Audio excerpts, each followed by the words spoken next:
The day the aliens came was just like any other at Boston Memorial Hospital. Dr. Olivia Martinez pulled off her surgical cap and sighed. 12 hours of surgery had left her tired but satisfied. 3 car crash victims would live because of her team's work. "Good job today, everyone," she said to the nurses cleaning up the operating room. As Olivia walked toward the staff room, she noticed a strange patient being wheeled past. The man's skin had an odd blue tint, and the veins on his arms seemed to glow faintly. She frowned. This was the 3rd case like this she had seen this week. "What's his story?" she asked the attending doctor. "Same as the others. Found unconscious, high fever, strange skin color. We're running tests, but nothing makes sense." Olivia made a mental note to check the results later. Something wasn't right. Across the country in the Arizona desert, Lieutenant Jack Collins wiped sweat from his brow as he watched his team complete the training course. The 6 Navy SEALs under his command moved like shadows through the mock village, each man perfectly in sync with the others. 2 minutes, 40 seconds, he said, clicking his stopwatch. "Not bad, but I know you can do better." His second-in-command, Pete Daniels, grinned. "Give us a real mission, and we'll show you what we can do." Jack nodded. His team was restless. They'd been training for months with no deployment in sight. Little did they know how soon their skills would be needed. That night, as Olivia reviewed patient files in her office, the first reports came in. A hospital in Tokyo had been hit by some kind of energy weapon. Then one in London. Then Paris. Her phone buzzed with an emergency alert just as the lights in her office flickered. The floor shook, and distant screams echoed down the hallway. Olivia ran to the window. In the parking lot below, strange craft hovered, glowing with purple light. Figures moved from them. Tall, thin beings with elongated limbs and heads. They carried what looked like weapons. The hospital alarm blared. Code Black. This is not a drill. All staff implement emergency protocols immediately. Olivia grabbed her emergency kit and ran into the hallway. Patients and staff moved in panic. Through the window at the end of the corridor, she saw one of the aliens enter the East Wing. "They're targeting medical staff," shouted the head nurse, running past her. "They're taking doctors first." Olivia helped direct patients toward the emergency stairs, then turned to head for the pediatric ward. She needed to make sure the children were evacuated. A blue beam hit the wall next to her, sending chunks of plaster flying. Olivia ducked into a supply closet just as one of the aliens rounded the corner. Through the crack in the door, she watched it move past. Its eyes scanned methodically, almost like it was searching for specific people rather than attacking randomly. When it was gone, she slipped out and made her way to the emergency command center in the basement. Other surviving staff had gathered there, watching in horror as news reports showed the same scene playing out at hospitals worldwide.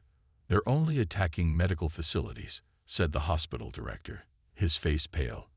"Every target is a hospital, clinic, or medical research center." Olivia thought of the strange patients from earlier in the week.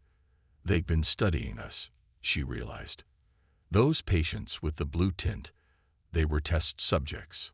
At the Pentagon, officials gathered in the crisis room. Reports flooded in from around the globe as the pattern became clear.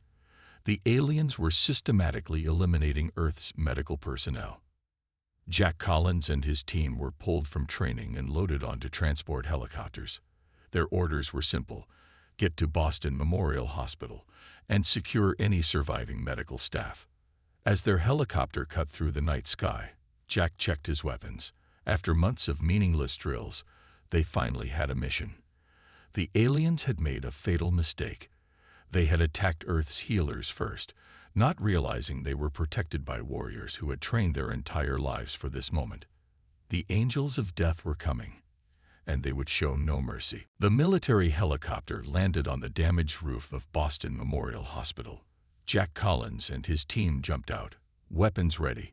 Smoke rose from the East Wing, and bodies lay scattered across the parking lot. "Secure the building from the top down," Jack ordered. "Remember, we're looking for survivors. especially medical staff.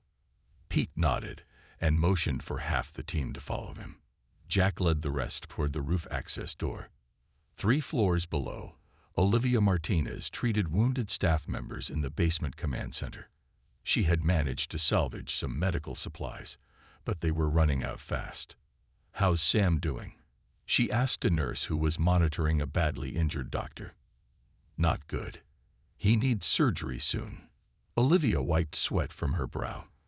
They had barricaded the doors, but she knew it was only a matter of time before the aliens found them. The sound of gunfire above made everyone freeze. "Could be rescue," whispered the hospital director. "Or they could be back to finish the job." Olivia grabbed a scalpel, the closest thing to a weapon she had. "I'll check." Before anyone could stop her, she slipped through a maintenance door and into the service corridor. She could hear fighting 2 floors up, then heavy footsteps on the stairs. She pressed herself against the wall, scalpel raised. A man in full combat gear rounded the corner. Olivia lunged forward, but he caught her wrist with surprising speed. "Easy, Doctor," he said, lowering his weapon. "Lieutenant Jack Collins, Navy SEALs. We're here to get you out." Olivia lowered the scalpel. "There are wounded downstairs, medical staff, and patients." Jack spoke into his radio. "Pete, we have survivors in the basement. Send a team." He turned back to Olivia. "We need to move quickly. Those things are still in the building. They're called Corvellians." Jack and Olivia turned to see a man in a dark suit approaching from the stairwell, flanked by more soldiers. "Agent Alan Ward, Department of Defense. Dr. Martinez, we've been looking for you." 30 minutes later, they had evacuated the survivors to military transport vehicles. Jack watched as Olivia insisted on traveling with the wounded. "She's stubborn," Agent Ward said, standing beside him. "She's brave," Jack replied.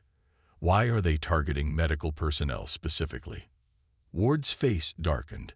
"We believe the Corvellians see our medical capabilities as a threat. They don't have doctors or healing practices. They abandon their wounded and sick. Our ability to heal seems to frighten them." Back at the secure military facility underground, Olivia examined tissue samples from a dead Corvellian under a microscope.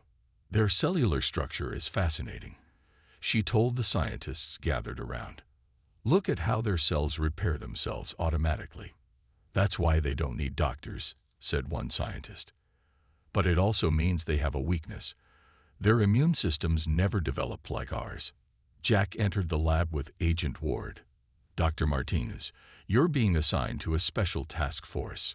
We need to understand these aliens better if we're going to fight them." Olivia looked up from the microscope. "I'm a doctor.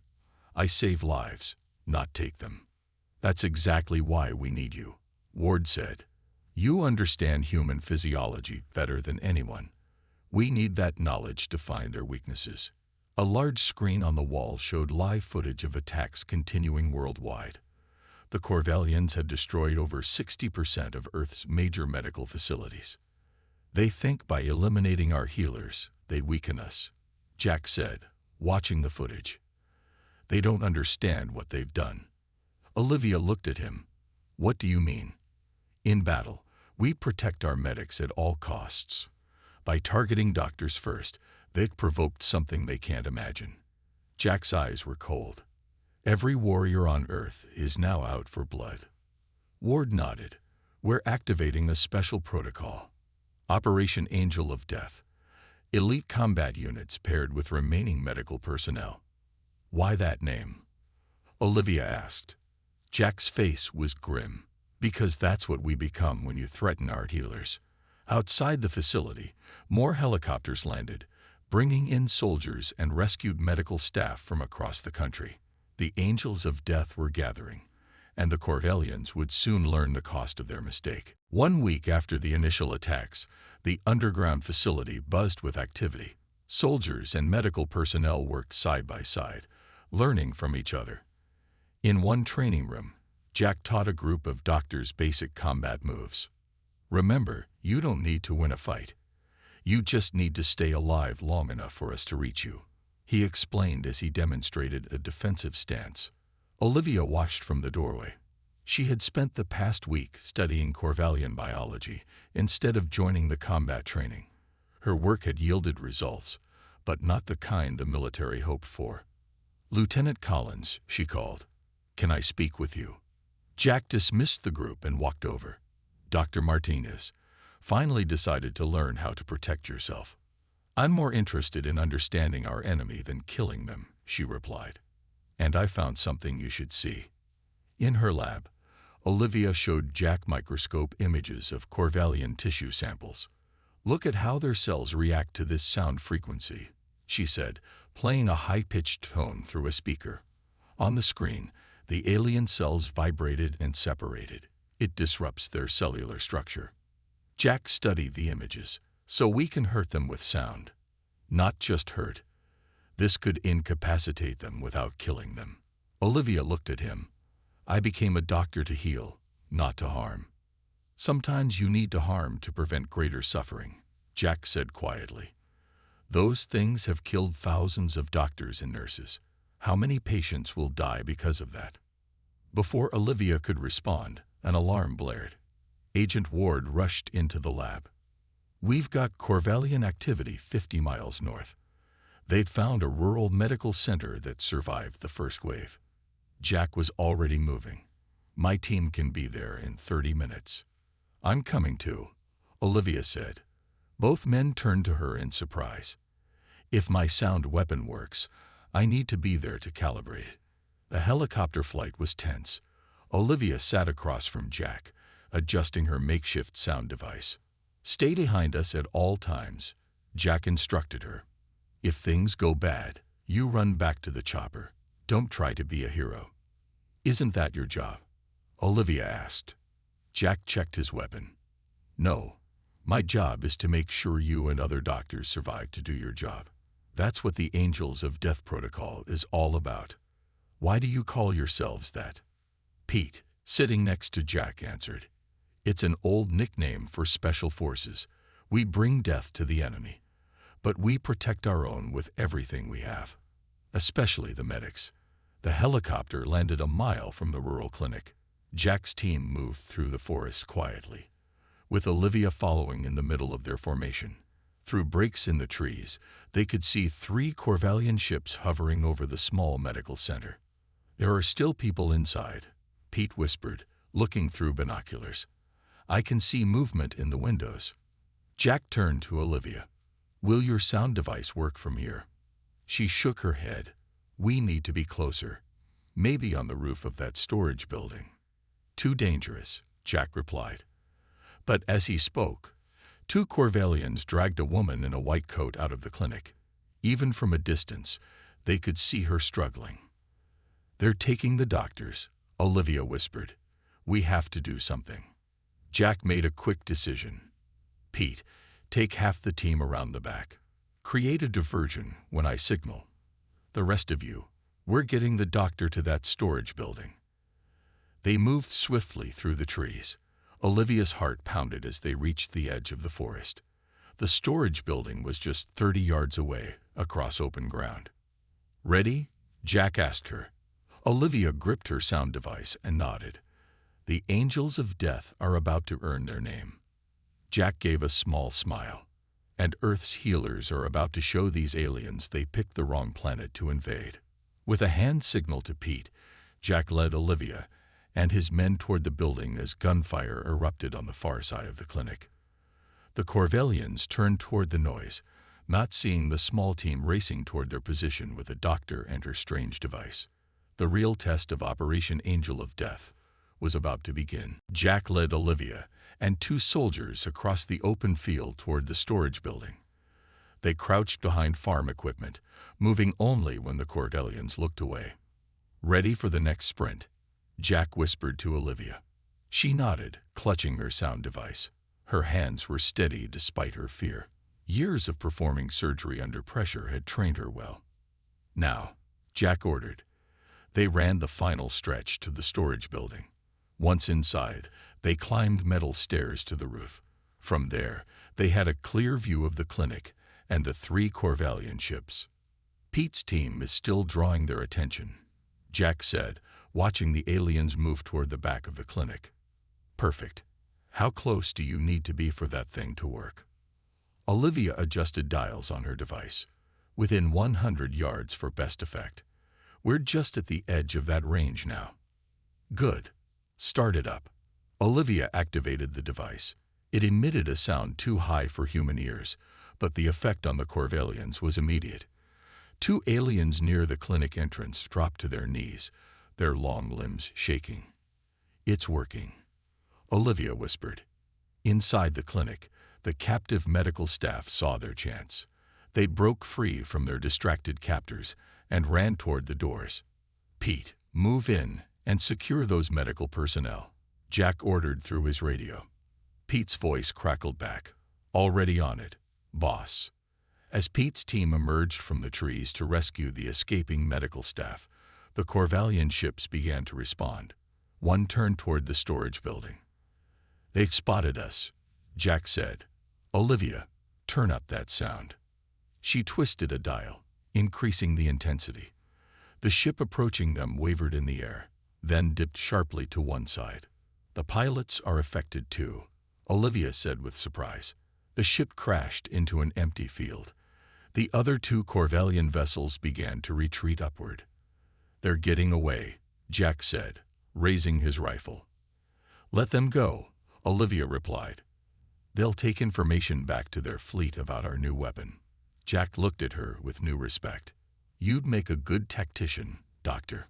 I prefer to think of it as preventative medicine, she said. If they know we can hurt them, maybe they'll stop the attacks. Below, Pete's team had secured the clinic and was evacuating the medical staff. The Corvellians who had been hit by the sound weapon lay on the ground, still alive but unable to move. We should take one back for study, Olivia suggested. Jack nodded and radioed the order to Pete. Later, back at the underground facility, Agent Ward greeted them with rare excitement. That was brilliant work, he told Olivia. The sound weapon gives us our first real advantage. But it's not enough, Jack said. These were just scout ships. We need to hit them where it hurts. Ward led them to the command center where a large screen showed satellite images. We've located what we believe is their mothership in high orbit. If we could deploy the sound weapon there, Olivia began. Exactly, Ward said. We've captured enough Corvellian technology to put together a small ship. We need a team to infiltrate the mothership and deploy a larger version of your device. Jack exchanged looks with Pete. My team volunteers. It's practically a suicide mission, Ward warned. Someone has to do it, Jack replied. Olivia stepped forward. I'll go too. Jack turned to her in surprise. Absolutely not. The device will need adjustments once we're on board. I'm the only one who fully understands how it works, she argued. She's right, Ward said reluctantly. Without Dr. Martinez, the mission can't succeed. Jack's jaw tightened. We leave in 24 hours. Dr. Martinez, you'll need crash courses in space operations and combat before then. I'm a quick study, she said with determination. As they left the command center, Jack pulled Olivia aside. This isn't a game. If you come with us, you need to follow my orders exactly. I didn't survive medical school and an alien invasion to die on my first space mission, Olivia replied. But remember, Lieutenant, our goal is to stop them, not exterminate them. Jack nodded slowly. Angels of death protect the healers. But sometimes, healers need to teach the angels mercy. Around the world, similar missions were being planned. The Corvellians had awakened humanity's protective instinct, and now they would face the consequences of their mistake. The captured Corvellian ship was smaller than Olivia expected. She ducked her head as she entered behind Jack and his team of 6 soldiers. Cozy, Pete commented as they squeezed into the tight space. Jack took the pilot's seat. He had spent the last 24 hours learning to fly the alien craft with the help of engineers who had studied its controls. Everyone strap in, he ordered. This won't be a smooth ride. Olivia secured herself next to the sound device. Engineers had modified her original design, making it more powerful, but still portable enough to carry inside the mothership. "Remember the plan," Jack said as the hangar doors above them opened. "We approach as if we're returning from patrol. Once we're inside their docking bay, we split into 2 teams. Pete leads the diversion while I take Olivia to the central command post to deploy the device." The ship lifted off, wobbling slightly before steadying. Olivia's stomach lurched as they accelerated upward through Earth's atmosphere. Through a small window, she watched her planet grow smaller below them. "How are you feeling, Doctor?" Pete asked, noticing her pale face. "Like I should have packed motion sickness pills," she replied with a weak smile. The journey to the mothership took just under an hour. As they approached, the massive Corvellian vessel came into view. It stretched for miles, dwarfing their small craft. "That's big," one of the soldiers whispered. Jack activated the communication codes they had taken from the captured Corvellians. "Now we find out if our disguise works." A light flashed on the control panel, and the ship was pulled toward one of many docking bays on the mothership's underside. "They're bringing us in," Jack said. "Everyone, get ready." As their ship landed in the docking bay, they could see other Corvellian vessels and dozens of aliens moving about. None seemed suspicious of the new arrival. "Helmets on," Jack ordered. They had modified Corvellian spacesuits to fit human bodies. The disguise wouldn't hold up to close inspection, but it might get them past casual observation. Jack turned to Olivia. "Stay between me and Harris at all times." She nodded, adjusting her helmet. The sound device was strapped to her back, disguised as standard Corvellian equipment. They exited their ship and moved through the docking bay. Corvellians glanced at them but didn't approach. So far, the disguise was working. "Split up as planned," Jack whispered through their helmet communicators. "Pete, create your diversion in 15 minutes." Pete and 3 soldiers headed toward the engine section, while Jack, Olivia, and 2 others made their way to a transport tube that would take them closer to the command center. Inside the transport, they stood silently among real Corvellians. Olivia held her breath, afraid the aliens would somehow sense they were human. But the tube reached its destination without incident. As they stepped out, an alarm suddenly blared throughout the ship. "That's not Pete's diversion," Jack said. "They know we're here." A group of Corvellian guards rounded the corner ahead.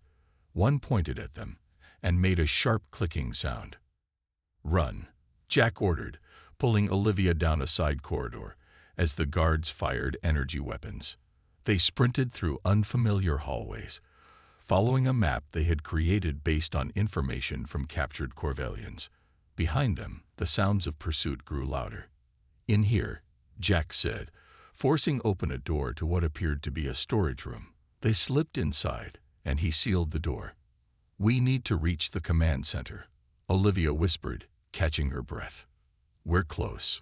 Jack nodded and activated his communicator. "Pete, status." Static answered him. "They might be jamming our communications," one of the soldiers suggested. A sudden pounding came from the door. The Corvellians had found them. "There's another exit," the second soldier said, pointing to a small hatch at the back of the room. Jack helped Olivia through the hatch first. It led to a narrow maintenance tunnel. "Crawl forward," he instructed. "According to our map, this should lead toward the command level." As they crawled through the dark tunnel, Olivia realized how far she had come from her operating room at Boston Memorial. She was now in space, inside an alien ship, carrying a weapon she had created. The thought was both terrifying and strangely empowering. "Jack," she whispered as they moved forward. "If we don't make it." "We will," he interrupted firmly. "The angels of death don't fail their mission. And I promise to get you home safely." Behind them, the sounds of Corvellians entering the tunnel echoed in the darkness. Jack paused at a junction in the maintenance tunnel and checked the crude map on his wrist device. Olivia and the 2 soldiers waited silently behind him. "Left here," he whispered. "We're just 2 levels below the command center." They crawled through the narrow passage, the sounds of Corvellian pursuit growing fainter behind them. After several minutes, they reached a small hatch. "This should lead to a service area," Jack said, carefully pushing it open. He peeked through, then motioned for the others to follow. They emerged into a dimly lit room filled with humming machinery. Strange pipes and tubes ran along the walls, pulsing with blue liquid. "What is this place?" Olivia asked, looking around. One of the soldiers, Greg, examined the flowing blue substance.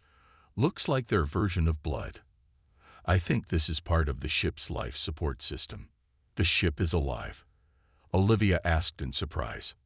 "Not exactly," Greg replied. "But Corvellian technology integrates biological components." Jack checked his wrist map again. "There should be an access point to the upper level over there." As they moved through the room, a door suddenly opened. 2 Corvellian technicians entered. They froze at the sight of the humans. Before the aliens could react, Jack and the second soldier, Cal, fired their weapons. The Corvellians dropped to the floor. "Move," Jack ordered, heading for the door the technicians had used. The corridor beyond was wide and brightly lit. Unlike the service areas, this part of the ship was designed for regular use, with high ceilings and smooth walls. They were getting closer to the important sections of the mothership. "We need to find a lift tube to the command level," Jack said. A sudden explosion rocked the ship, nearly knocking them off their feet. "That must be Pete's diversion," Jack said with a grim smile. "Right on time." Alarms blared again, but this time most of the Corvellians they could see through viewports were rushing away from their position, toward the source of the explosion. "Now's our chance," Jack said. They hurried down the corridor, following signs that Greg could partially translate from his study of Corvellian language. They found a lift tube and entered. Cal pressed what they hoped was the symbol for the command level. The tube rose smoothly upward. When the doors opened, they faced a squad of armed Corvellians. "Down," Jack shouted, pushing Olivia to the floor as energy beams shot over their heads. Cal was hit in the shoulder and fell backward. Greg and Jack returned fire, forcing the Corvellians to take cover. "Cal, can you move?" Jack asked. The wounded soldier nodded, pressing a hand to his injured shoulder. "I'll manage." Olivia crawled to him and quickly examined the wound. The beam cauterized it. "He's not bleeding badly." "We need to push forward," Jack said. "The command center should be just ahead." Greg pointed to a large doorway at the end of the corridor, protected by more Corvellians. "That has to be it." "Cover me," Jack said. He pulled a grenade-like device from his belt, another piece of modified Corvellian technology. He rolled it down the corridor toward the aliens. Instead of exploding, the device released a cloud of dense smoke. In the confusion, Jack and Greg charged forward, firing their weapons. Olivia helped Cal to his feet, and they followed behind. The sound device felt heavy on her back, but they were so close now. Through the smoke, she could see Jack and Greg engaged in hand-to-hand combat with the Corvellians. Despite their tall, thin appearance, the aliens were surprisingly strong. One threw Greg against a wall with a powerful swing of its long arm. Jack was fighting 2 at once, his combat training evident in his precise, deadly movements. But more Corvellians were arriving. "We need the sound device now," Jack shouted to Olivia as he ducked under an alien's attack. Olivia unstrapped the device from her back and began activating it. Cal stood protectively in front of her, firing at approaching Corvellians with his good arm. "It needs 30 seconds to power up," she called back. "We don't have 30 seconds," Jack replied as a Corvellian slammed him against the wall. His helmet cracked from the impact. Olivia looked up from the device to see Jack struggling, the Corvellian's long fingers wrapping around his throat. Without thinking, she grabbed Cal's weapon and fired. The Corvellian staggered backward, releasing Jack. 10 more seconds, she said, returning to the device. Jack nodded, gasping for breath. He picked up his weapon and stood beside Calendar. They formed a protective barrier around Olivia as the device hummed to life. "Ready," she said. "Cover your ears." The angels of death were about to show the Corvellians that Earth's healers had teeth. Olivia's sound device emitted a high-pitched wave that was silent to human ears, but devastating to the Corvellians. The aliens dropped their weapons and clutched their elongated heads. Some fell to their knees, while others staggered against walls. "It's working," Olivia said, watching the effect with a mix of relief and concern. "The command center," Jack reminded them, pointing to the large door at the end of the corridor. "We need to get in there while they're disoriented."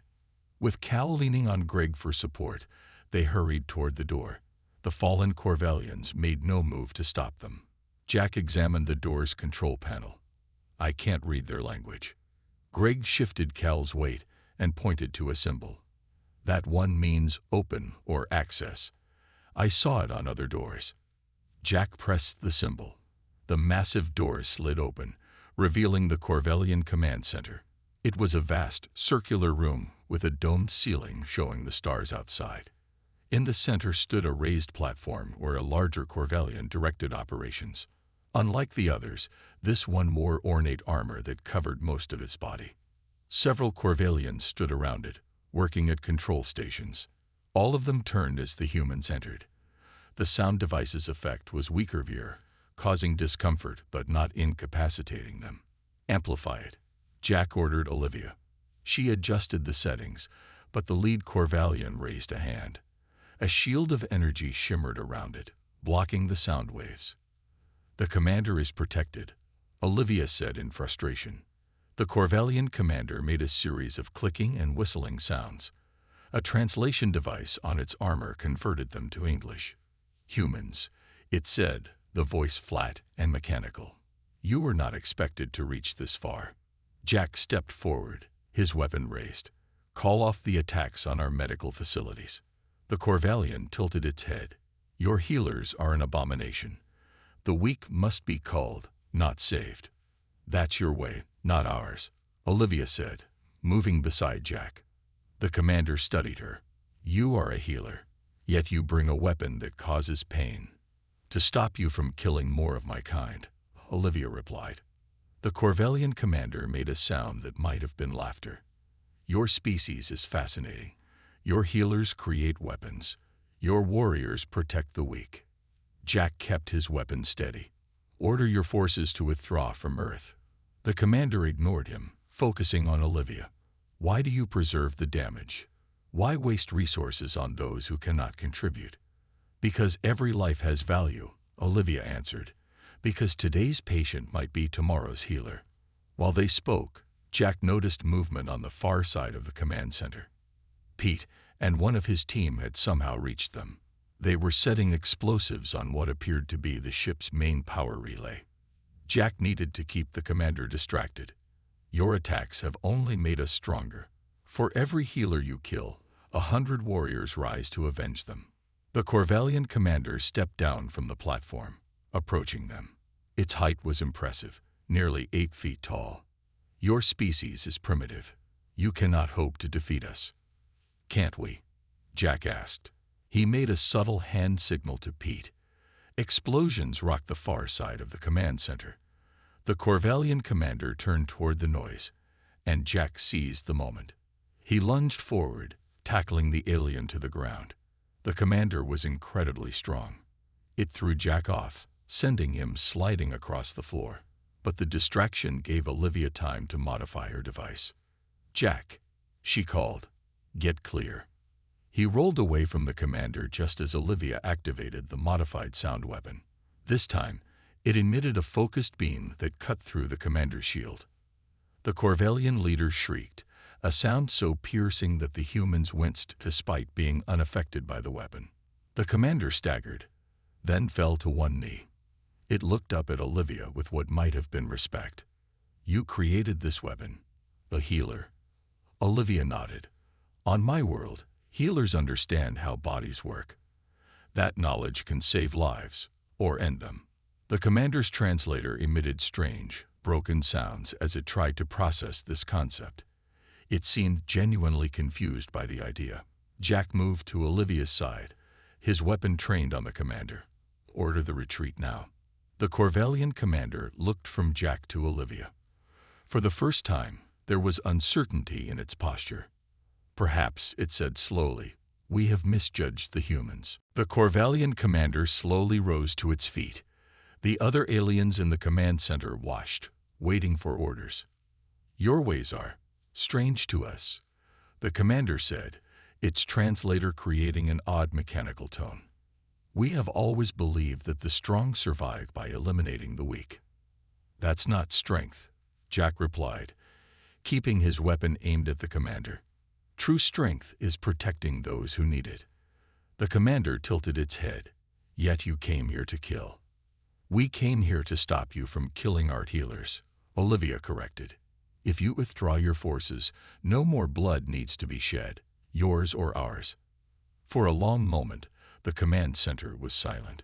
Pete and his remaining team member had joined them, surrounding the commander. Finally, the alien reached for a control panel. Jack tensed, but Olivia placed a hand on his arm. "Wait," she said quietly. The commander pressed several symbols. On the large viewing screens above, they could see Corvellian ships beginning to pull back from Earth. "I am ordering a full retreat," the commander announced. "Your species has proven unexpected." Jack didn't lower his weapon. "How do we know you won't return?" The Corvellian made a gesture with its long fingers. "We will send representatives to discuss terms. Not warriors, but our equivalent of your thinkers." "You're surrendering?" Pete asked in disbelief. "Not surrendering," the commander replied. "Reconsidering. We have never encountered a species that values healing as you do. It defies our understanding of natural order." Olivia stepped forward. "Perhaps we can learn from each other. Your cellular regeneration abilities could help our medical science." The commander seemed to consider this exchange of knowledge rather than conquest.